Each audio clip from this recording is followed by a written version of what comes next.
YouTube key number one. If you don't know what to do for an intro, just grab a pet.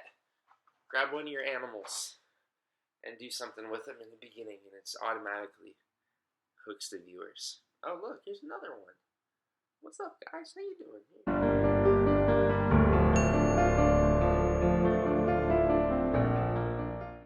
What's up, guys? Good evening. Excuse my, I have a stuffy nose. I'm getting a little cold.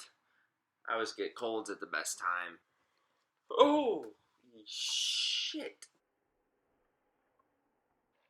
I just saw a blur of gray out of the side of my freaking eye.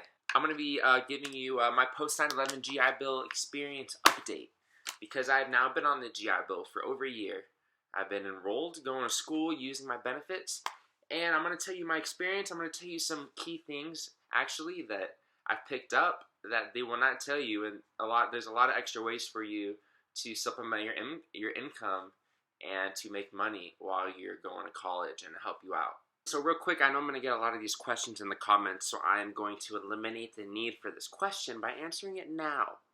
So what I'm sure a lot of you are going to ask are, what about the Montgomery GI Bill? You have the post-911, but you also have the Montgomery. Which one do I choose in boot camp? Which one do I choose? I don't know which one to use. Well, basically, I don't know why people even choose the Montgomery still. The post-911 GI Bill is better in every single way, besides one way. With the only reason you should be getting the Montgomery is if you already know you're going to be going into an apprenticeship type school that you need, or like OJT type school. That's the only reason the Montgomery is going to be better if you don't want to go get like your undergraduate degree or your master's. If you just want to do like an apprenticeship or an OJT type training, then your Montgomery will be better, because the post-911 GI Bill will only pay for like accredited degrees and courses. But saying that, the post-911 GI Bill is better than the Montgomery so much. You get, they pay your tuition, your full state tuition, and on top of that, you get an E5 BAH living stipend. So if you're in Los Angeles, for example, and you go to a state school, they'll pay for your tuition, and you'll get about $2,200 a month that you're enrolled as the E5 BAH. And you get a $1,000 book stipend with the post-911 GI Bill each year for books. They break it up in the fall semester, you get like $500-600, and then the spring semester, you get the rest of that book stipend. Also, if you want to go to a private university on the post-911 GI Bill, you can do that. There's a thing called the Yellow Ribbon Program.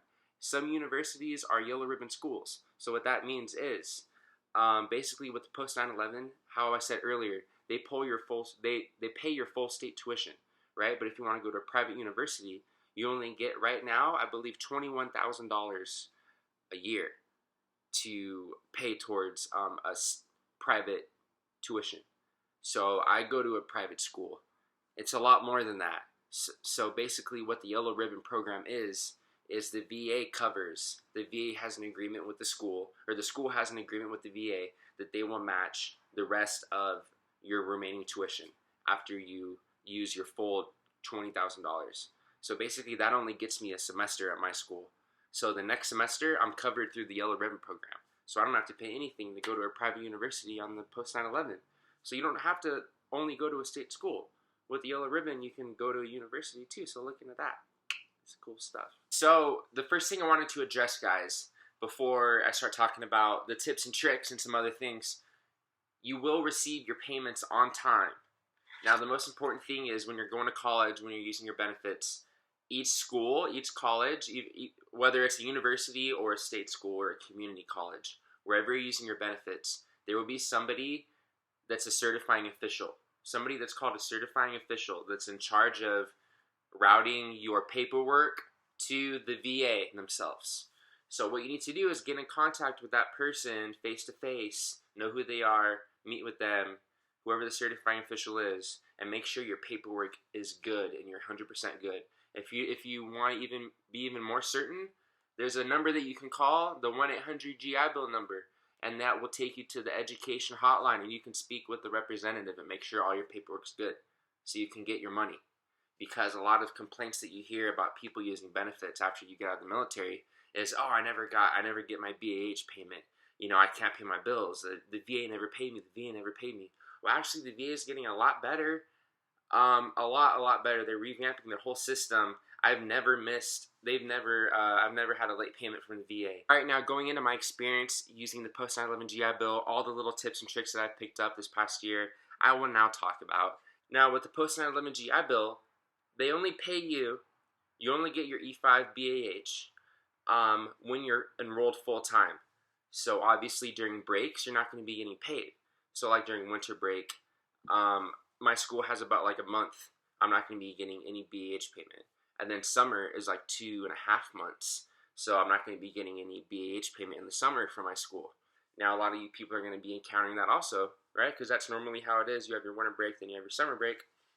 Now, what you can do to mitigate that, if you want to keep going to school over the summer, then you can go to like a community college, or if your university offers summer classes, you can keep going to school in the summer so you can keep getting your BAH payments. Now, the only bad thing doing that, though, if you go to school in the summer, if you keep going full time all year round, you might run out of benefits because you only have 36 months. So you just have to be careful how you break that up. You just have to watch your months. So now how it works, I'll use an example. For me right now in December, I only went to school 16 days in December. My last day was December 16th. So I'm not going to get the full month payment in December. I'm only going to get 16 days prorated. So I'm not going to get that full BAH. So that's something to think about for those type of months when you're in school. Also, another tip that you can do when you're a student, undergrad, you can use your FAFSA. You can apply for the FAFSA, fill that out, and you will most likely qualify. If you're just out of the military and you're supporting yourself, you should most likely qualify for like the Pell Grant or some sort of grant. And it's basically just like free money that you get from the government.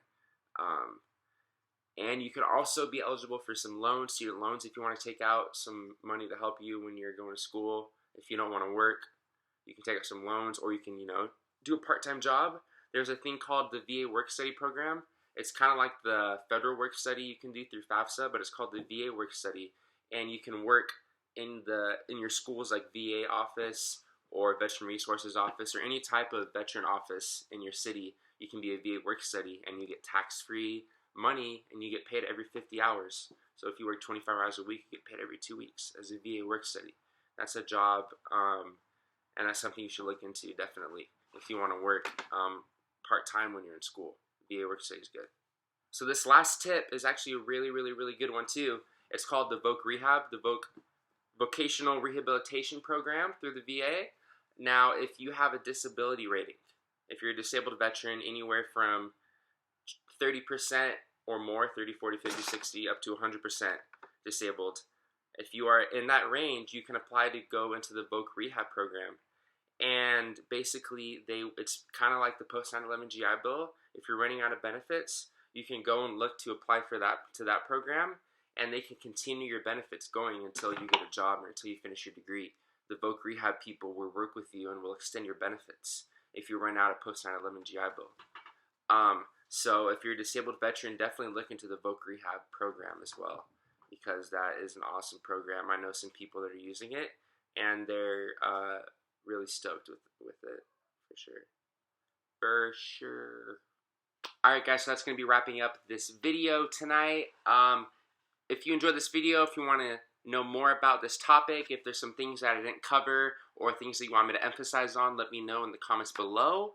I just hit Christmas break, so these next couple weeks I'm going to be pumping out a lot of awesome content and videos. I'm really excited just to relax and be on a little break here.